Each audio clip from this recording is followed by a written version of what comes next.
নদীমাতৃক দেশ বাংলাদেশ, যে দেশের পরিচয় জুড়ে রয়েছে জালের মতো ছড়িয়ে থাকা অজস্র নদী। এই নদী যেমন আমাদের জীবনের স্পন্দন, আমাদের আশীর্বাদ, তেমনি প্রতি বছর এর করাল গ্রাসে বিলীন হয়ে যায় হাজারো মানুষের ঘরবাড়ি, ফসলের মাঠ আর বুকের ভিতর পুষে রাখা অমূল্য স্মৃতি। এর সাথে যখন যুক্ত হয় জলবায়ু পরিবর্তনের বৈশ্বিক আঘাত, তখন উপকূলীয় মানুষের টিকে থাকার লড়াইটা পরিণত হয় এক মহাকাব্যে। কিন্তু ভাঙন আর হারানোর এই চিরচেনা গল্পের ঠিক উল্টো দিকে প্রকৃতির এক অবিশ্বাস্য খেলায় লেখা হচ্ছে নতুন এক ইতিহাস। পরিবর্তন হতে চলেছে বাংলাদেশের আয়তন, বাংলাদেশের মানচিত্রে যোগ হতে যাচ্ছে এক ভূখণ্ড। এটি কেবল নদী ভাঙা মানুষের ঘুরে দাঁড়ানোর গল্প নয়, এটি সাগরের বুক চিরে জেগে ওঠা নতুন এক পৃথিবীর গল্প, যেখানে হাজারো মানুষের স্বপ্নগুলো নতুন করে নোঙর ফেলছে, যেখানে তৈরি হচ্ছে এক নতুন অর্থনৈতিক দিগন্ত। আমরা বলছি দেশের দক্ষিণ পূর্ব উপকূলের কথা, যেখানে উত্তাল মেঘনার মোহনায় ধীরে ধীরে একাকার হয়ে যাচ্ছে তিনটি বিচ্ছিন্ন দ্বীপ। তৈরি হচ্ছে প্রকৃতির এক সুবিশাল ক্যানভাস, সন্দ্বীপ, স্বর্ণদ্বীপ এবং এক সময়ের জাহেঞ্জার চর ও আজকের ভাসান চর। এই তিনটি দ্বীপ একে অপরের দিকে এগিয়ে আসছে, যেন বহু বছর পর আপনজন মিলনের এক অমোঘ টানে। বাংলাদেশ মহাকাশ গবেষণা ও দূর অনুধাবন কেন্দ্র অর্থাৎ SPARRSO এর স্যাটেলাইট চিত্রে এই অবিশ্বাস্য দৃশ্যটি প্রথমবারের মতো স্পষ্ট হয়ে উঠেছে, যা জলবায়ু ঝুঁকির মুখে থাকা একটি দেশের জন্য শুধু এক টুকরো মাটিই নয়, বরং একরাশ ভরসা আর সম্ভাবনার প্রতীক। চোখ যত দূর যায় কেবল ধুধুই প্রান্তর, শোষ বাতাস যেন ফিস ফিস করে প্রকৃতির কোনো গোপন কথা বলে যায়। পূর্বে মাথা উঁচু করে দাঁড়িয়ে আছে সীতাকুণ্ডের পাহাড়, আর পশ্চিমে আদিগর্ত মেঘনার জলরাশি।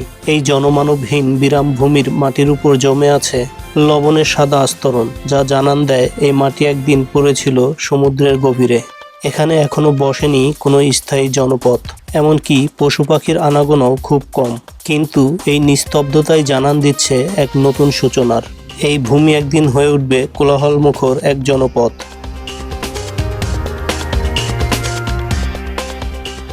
এই যে নতুন পৃথিবী জেগে উঠেছে, তার মাটির পরতে পরতে মিশে আছে তাজা পলি মাটির গন্ধ। একটু দূরে তাকালেই চোখে পড়ে গবাদি পশু পালনের জন্য উঁচু মাটির কেল্লা। সেখানে মহিষের পাল আর সবুজের সমারোহ জানান দেয় জীবন এখানে এরই মধ্যে তার শিকড় গাড়তে শুরু করেছে। 3 দশক আগে যারা এই মেঘনার ভাঙনে সর্বস্ব হারিয়ে অন্য কোথাও আশ্রয় নিয়েছিলেন, তারা আজ ফিরে আসছে তাদের পূর্বপুরুষের ঠিকানায়। এই নতুন চর তাদের কাছে শুধু একখণ্ড জমি নয়, যেন হারিয়ে যাওয়া অস্তিত্বকে নতুন করে খুঁজে পাওয়া এক দারুণ অনুভূতি। কেউ বাঁশ আর গোলপাতা দিয়ে অস্থায়ী ঘর বেঁধেছেন, কেউ বা ভবিষ্যতে বসতের জন্য পুঁতে রেখেছেন খুঁটি। যদিও এই জমির মালিকানা এখনো নির্ধারিত হয়নি সরকারি কোনো জরিপ, তবুও মানুষ ফিরছে এক বুক স্বপ্ন নিয়ে। কারণ এই জমি শুধু মাটিই নয়, তাদের পুরনো স্মৃতি, বেঁচে থাকার অবলম্বন এবং সম্ভাবনার প্রতিচ্ছবি। মেঘনার মোহনাতেই কেন ঘটছে এমন বিস্ময়কর ঘটনা? এর পেছনে রয়েছে এই অঞ্চলের অনন্য প্রাকৃতিক গঠন। বাংলাদেশে দক্ষিণ পূর্বাঞ্চলে মেঘনা নদী প্রতি বছর হিমালয় থেকে বয়ে আনে বিপুল পরিমাণ পলি। এই পলি সমুদ্রের গভীরে না গিয়ে মোহনার কাছেই জমা হতে থাকে এবং ধীরে ধীরে তৈরি করে নতুন ভূমি। ঠিক এর উল্টো চিত্র দেখা যায় দেশের দক্ষিণ পশ্চিমাঞ্চলে, অর্থাৎ খুলনা উপকূলের কাছে। সেখানে সমুদ্রের নিচে রয়েছে পৃথিবীর অন্যতম বৃহৎ গিরিখাল সোয়াচ অগ্নগ্রাউন্ড। নদীর বয়ে আনা পলি সেই গভীর খাদে তলিয়ে যায়, ফলে সেখানে ভূমি গঠনের প্রক্রিয়া অনেকটাই ধীরগতির। আর এই ভৌগোলিক কারণেই মেঘনার মোহনা হয়ে উঠেছে নতুন বাংলাদেশ গড়ার এক প্রাকৃতিক কারখানা। গত কয়েক দশকে জেগে ওঠা এই চরাঞ্চলে এরই মধ্যে তৈরি হয়েছে এক সমৃদ্ধ কৃষি জগৎ। প্রায় 80 বর্গ কিলোমিটার এলাকা জুড়ে বিস্তৃত এই সবুজ চরে এখন ধান, মাছ আর গবাদি পশুর কোনো অভাব নেই।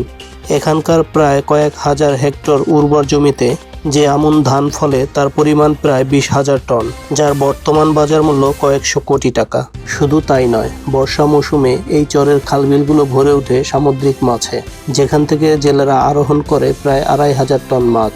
আর শুষ্ক মৌসুমে 30 থেকে 40,000 গরু, মহিষ আর ভেড়ার অবাধ বিচরণ ক্ষেত্র হয়ে ওঠে এই চর। সব মিলিয়ে প্রায় 7,000-এরও বেশি পরিবার এই নতুন ভূমিতেই খুঁজে পেয়েছে তাদের স্বনির্ভরতার ঠিকানা। তবে প্রকৃতির এই আশীর্বাদের সঙ্গে মিশে আছে কঠিন কিছু বাস্তবতাও। মৃত্তিকা বিজ্ঞানীদের মতে নতুন জেগে ওঠা চরে অন্তত 20 বছর পার না হলে তা মানব বসবাসের জন্য উপযোগী হয় না, কারণ এই নরম মাটির ভূমি স্থিতিশীল হতে দীর্ঘ সময়ের প্রয়োজন।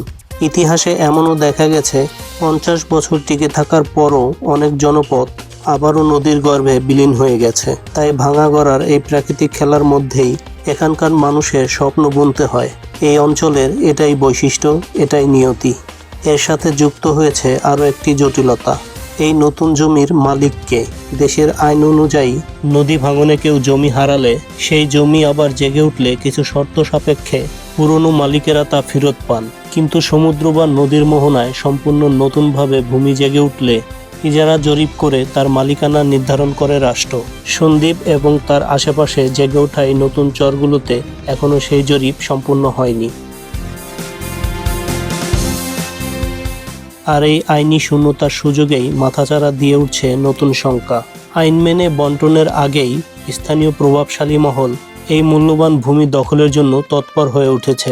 সাধারণত দেশের অন্য প্রান্তে নতুন চর জাগলে ভূমি নিয়ে যে সংঘাতের খবর পাওয়া যায়, এতদিন সন্দ্বীপের এই অঞ্চল ছিল তার ব্যতিক্রম। কিন্তু এখন সেই শান্তির আকাশে জমেছে কালো মেঘ, কারণ নদী ভাঙা ভূমিহীন কৃষকের বেঁচে থাকার লড়াই আর রাজনৈতিক প্রভাবশালীদের চর দখলের পায়তারা প্রকৃতির এই আশীর্বাদকে সাধারণ মানুষের জন্য অভিশাপ বানিয়ে দিতে পারে।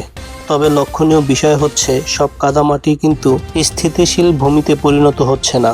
কিছু অংশ শক্ত জমিতে পরিণত হলেও একটা বড় অংশ প্রতিনিয়তই জোয়ারের তলে ধুয়ে যাচ্ছে।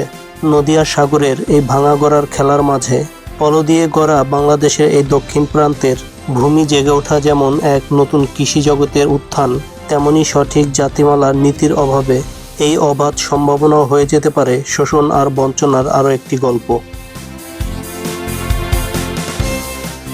দিন শেষে এই চর শুধু এক টুকরো জেগে ওঠা ভূখণ্ড নয়, এটি হাজারো মানুষের এক হারানো স্বপ্ন ফিরে পাওয়ার জীবন্ত দলিল। প্রকৃতির খেলায় জন্মে ওঠা এই ভূখণ্ডের ভবিষ্যৎ এখন নির্ভর করছে আমাদের সিদ্ধান্তের উপর। তবে প্রকৃতির আশীর্বাদ আর মানুষের লোভ, এই দুয়ের দ্বন্দ্বে নতুন এই ভূখণ্ডের ভবিষ্যৎ এখন কোন পথে এগোবে? সঠিক পরিকল্পনা আর মানবিক দৃষ্টিভঙ্গিই পারে এই মাটিকে লক্ষ লক্ষ মানুষের স্বপ্নের ঠিকানায় পরিণত করতে। আর সেই স্বপ্ন পূরণের অপেক্ষায় প্রহর গুনছে মেঘনার মোহনায় জেগে ওঠা নতুন বাংলাদেশ। তো প্রিয় বন্ধুরা, কেমন লাগলো আমাদের এই তথ্যপূর্ণ ভিডিওটি আপনার কাছে, তা কমেন্টসে অবশ্যই লিখে দিবেন। ভিডিও ভালো লাগলে একটা লাইক করে দিবেন। আর আপনি যদি আমাদের চ্যানেলে প্রথমবার হয়ে থাকেন তাহলে অবশ্যই আমাদের চ্যানেলটি ভিজিট করুন।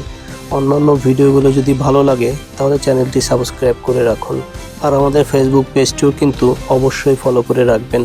আজ এ পর্যন্তই, দেখা হচ্ছে পরবর্তীতে নতুন কোনো তথ্যপূর্ণ ভিডিও নিয়ে। ততক্ষণ মহান আল্লাহ তাআলা আমাদের সকলকে সুস্থ রাখুক, ভালো রাখুক। আল্লাহ হাফেজ।